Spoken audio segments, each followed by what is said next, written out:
Hi, I'm going to go over a technique tonight about how to identify a macro cycle in silver. So let's go ahead and go through the process. First, I'm going to start with the larger time frame. The reason why I want to do that is because each cycle has its own push and pull effect, and small fractals can be part of bigger fractals. It's best to identify where we are in the macro fractal or macro cycle and then break it down to try to find where we are internally in smaller time frames. So let's go ahead and begin with my process. So TC2000 unfortunately doesn't have time frames between a 9-day and a monthly. So what I'm going to do is I'm going to try to go to a monthly first and see if I have enough data to even identify a similar internal. So let's go through this process, and usually what I do is I try to, just by eye, look at the particular patterns and see if,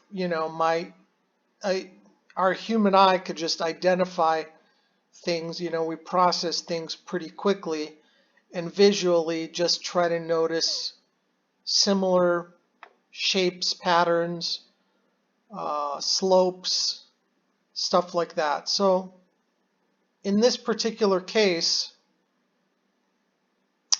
I do see a fairly similar pattern, but it doesn't resolve in the same manner. So I'm going to go to a smaller time frame. So as I hunt lower into time frames, I basically go through this same process. So again, I'm looking for a pattern that might go through all of these particular slope shapes for a certain length of time to add better probability to the fractal actually being legit, and more probable as we move along forward into the future.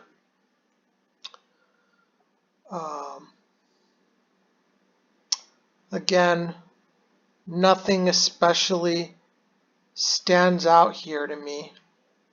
Not yet, at least. I'm still kind of visually mulling over the details.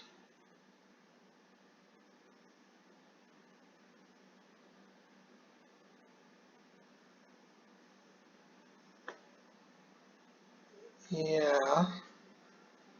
Let's see if this one does. So we've got this pattern here,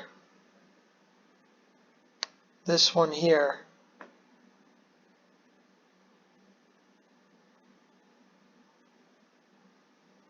We've got a higher gray curve crossing a red sloping line downward. And then we have this moment over here, which doesn't have enough follow through yet. So again, still very iffy. What I'll do though is as I go to smaller time frames, I'll see whether something like that actually does fit. So it would put us somewhere in here, and I can mark that with a vertical line to see where we may actually end up being within that fractal within the past. So let's move down to an 8-day time frame and see if anything looks familiar. So again, we have this particular shape right here, this gray curve right here crossing through the red. in a similar sloping angle. Then we have the gray curve intersecting through the red curve like this. And it does look quite similar, except for the next part.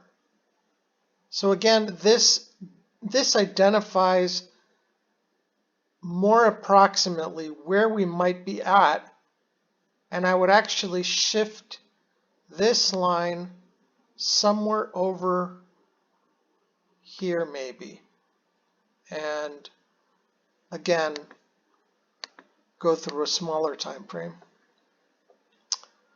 So as you can tell, this actually takes a bit of work and quality assurance, and that's why some of these MTFs take a while, but when they're done well, they work for a long period of time.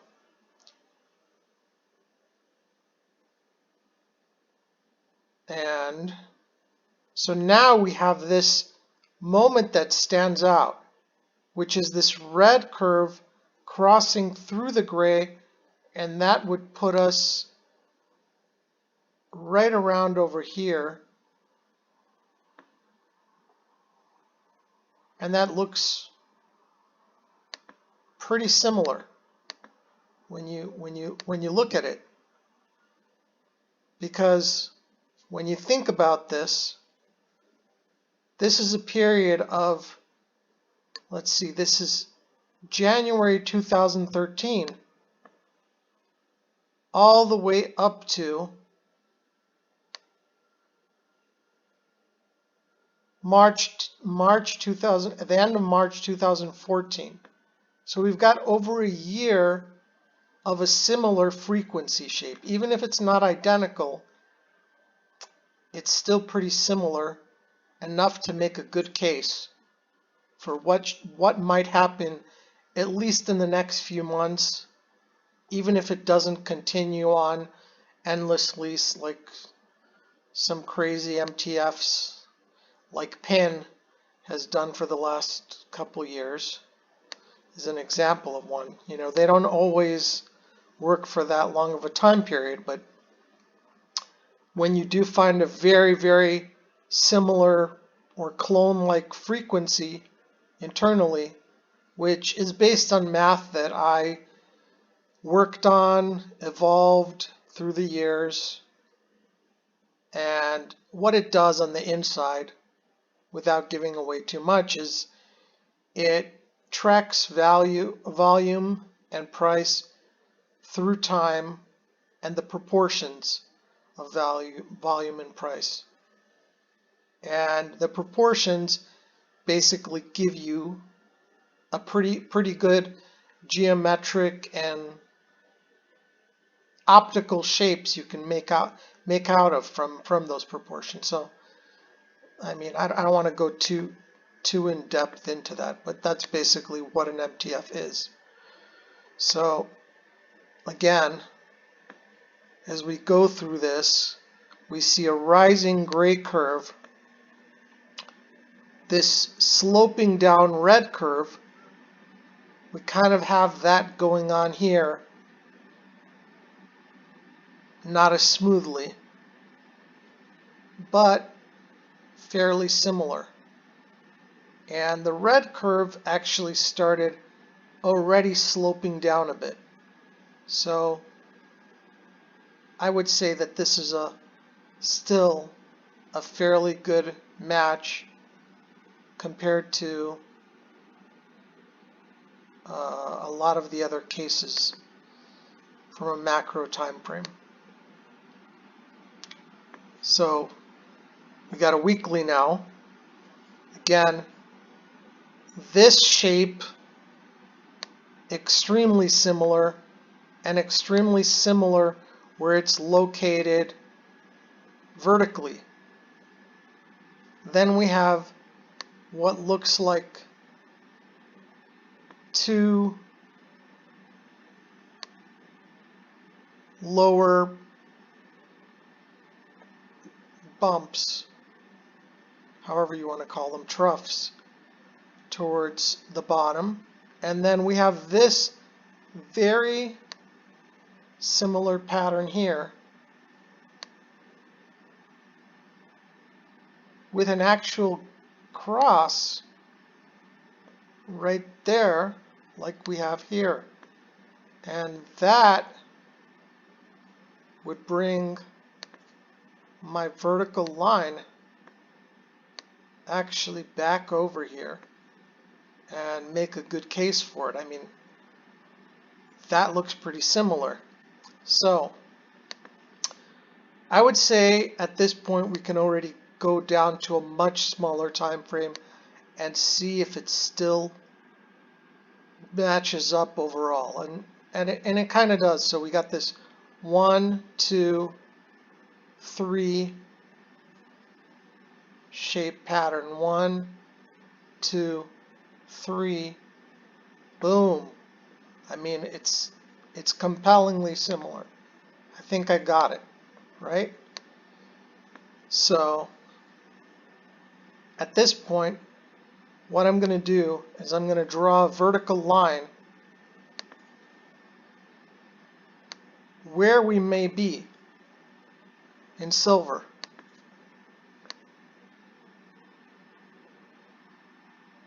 And that looks like it's it. And it does look compellingly bearish. So what I'm going to do here is I'm going to carefully take trend lines for the next several waves without all the little micro waves, because a lot of the times those won't play out. But this is how I do it. So you could see that matches up in size, and then we would have this up wave right here, and that becomes my next circle. And then we have this flat channel right here, which looks like bearish consolidation. And I could take 2 lines right here and identify a range approximately. And then I have this very bearish wave down, which if you look down, there's a demand zone right here in January 2016. Or the more conservative side is this double bottom here. And truthfully, I don't know which one it will be yet. It may actually get here and then do another wave higher and not just break that demand zone instantly, but pop up there like this, and then finally take the last bearish plunge down before it starts a new bullish cycle. And that covers it. And then what happens is, at this point, beautiful demand zone, and then we have a very bullish leg up to give symmetry to January 2016. Now this shatters a lot of metals bulls' hopes, but hey, we're basically using evidence in the cycles and in the price to volume to time math to give circumstantial evidence and higher probabilities. And that's basically what I'm trying to do. So I'm not actually trying to fight gold bugs or silver bugs here. So anyhow, that wraps up this video. This is my second one, and I don't usually narrate while I do this, so give me a chance to improve and get better at this. So I hope you enjoy, and let me know if you have any questions. Good night.